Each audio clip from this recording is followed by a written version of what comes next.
Hello friends. आज हम एक ऐसे विषय के बारे में जानेंगे जिस पर पूरे हमारे जीवन की रफ्तार निर्भर करती है। उस विषय का नाम है इम्यून सिस्टम।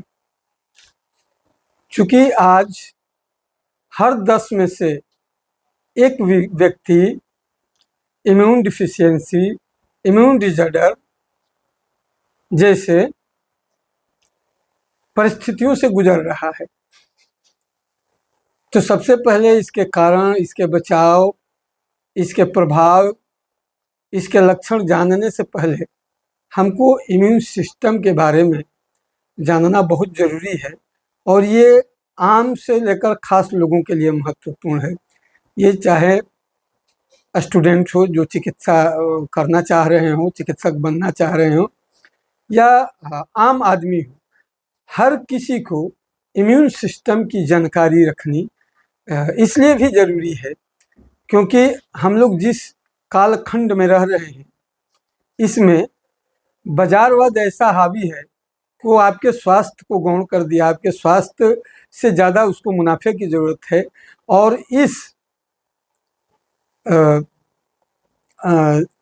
धक्कम पेल में क्या होता है कि वो अनावश्यक दवाओं का इम्प्लीमेंशन शरीर के अंदर होता है जो हमारे सिस्टम को प्रभावित करता है।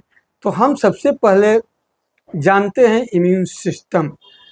इम्यून सिस्टम अन्य सिस्टमों की तरह, अन्य तंत्रों की तरह एक सिस्टम ही है, एक कम्प्लेक्स सिस्टम है जिसके माध्यम से हमारा शरीर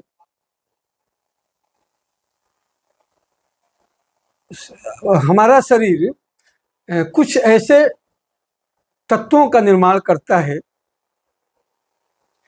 जो हमारे शरीर में घुसे बाहरी टॉक्सिक पदार्थ, विजातीय पदार्थ, विषाक्त पदार्थों से रक्षा करता है, बचाता है, उनको मार गिराता है, उनको बाहर करता है। ये सारी प्रक्रिया जो है ये हमारे इम्यून सिस्टम के तहत ही होती है।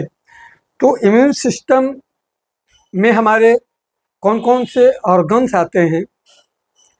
इसमें 3 ऑर्गन्स मुख्य रूप से हमारे आते हैं: bone marrow, lymphoid, lymph nodes और थाइमस ग्लैंड्स। ये 3 मिल करके मूल रूप से हमारे इम्यून सिस्टम के विभिन्न अवयवों को विभिन्न परिस्थितियों में पैदा करते हैं, उसको संचालित करते हैं। सबसे पहले इसका प्रमुख अवयव कंपोनेंट होता है आरबीसी, जिसका निर्माण बोन मैरो के अंतर्गत होता है। बोन मैरो में आरबीसी का निर्माण होता है। आरबीसी हम बताते चले यहाँ एक लाइन में कि आरबीसी की मुख्य भूमिका है बॉडी के इंटायर पार्ट तक ऑक्सीजन को पहुंचाना। तो हमारा अगर आरबीसी स्वस्थ नहीं रहता है, बैलेंस नहीं रहता है, अपने परफेक्ट फॉर्म में नहीं रहता है, तो ऑक्सीजन हमारे इंटायर पार्ट तक नहीं पहुंचेगा। और फिर वहाँ की सेल, जैसे हम ऑक्सीजन बिना जिंदा नहीं रह सकते, वैसे हमारी एक एक सेल भी ऑक्सीजन के बगैर जी नहीं सकती। फिर वहाँ की सेल हमारी डेड होगी, रुग्ण होगी। दूसरा है डब्ल्यूबीसी। डब्ल्यूबीसी का मूलतः निर्माण लिम्फ नोड्स में होता है। और ये हमारे, अगर इसको समझने के लिए हम ये कहें कि अगर जैसे हमारा देश है तो उस देश के रक्षा करने के लिए जिस तरह से हमारे सैनिक है, हमारी पुलिस है, वही रोल ठीक डब्ल्यूबीसी का होता है हमारे शरीर में। डब्ल्यूबीसी हमारी प्रतिरक्षा प्रणाली होती है। जैसे ही विजातीय पदार्थ शरीर के अंदर घुसते हैं, हमारे डब्ल्यूबीसी के तमाम कंपोनेंट्स उसकी पहचान कराते हैं, उसको मार गिराते हैं और उसको बाहर करते हैं।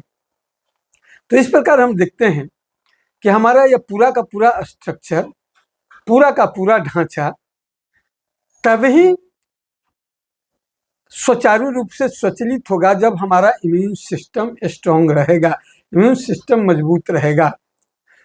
हमारा इम्यून सिस्टम, इसी नाम पर आज बहुत दोहन होता है लोगों का, हकीकत नहीं बताया जाता।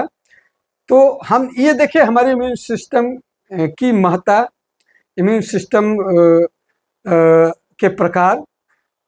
अब चलते हैं, हम इसी को जोड़ते हैं होम्योपैथी के साथ।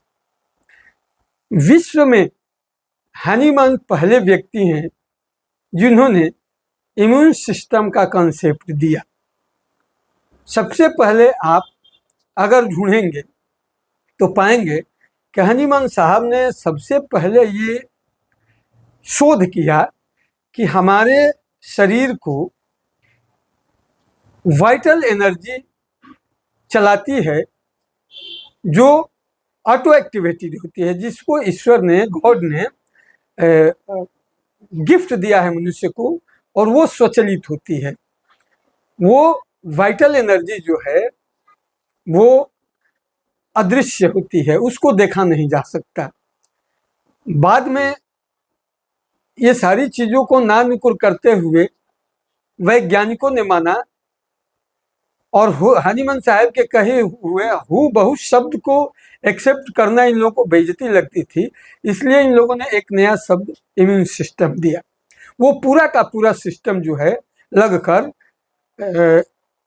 तमाम चीज़ों को एक एनर्जी में ही कन्वर्ट करता है जो हमारे बॉडी का संचालन करती है।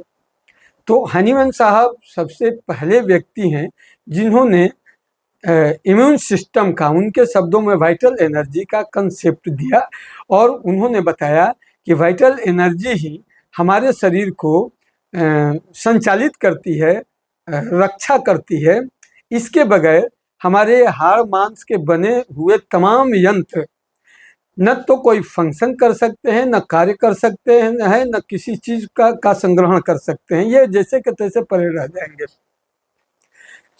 तो इम्यून सिस्टम हमने देखा कि कितना जानना जरूरी है, कितना महत्वपूर्ण है, इसके कौन कौन से प्रकार है। और आगे के वीडियो में हम इम्यून डिसऑर्डर से होने वाली बीमारियों की चर्चा करेंगे। कौन से इम्यून डिसऑर्डर से कौन सी बीमारी होगी और उसे कैसे हम ठीक करेंगे, इस पर आगे हम लोग वीडियो बनाते रहेंगे, चर्चा करते रहेंगे। तब तक के लिए आप चैनल को सब्सक्राइब कीजिए और अपना कमेंट बॉक्स में ज़रूर लिखें।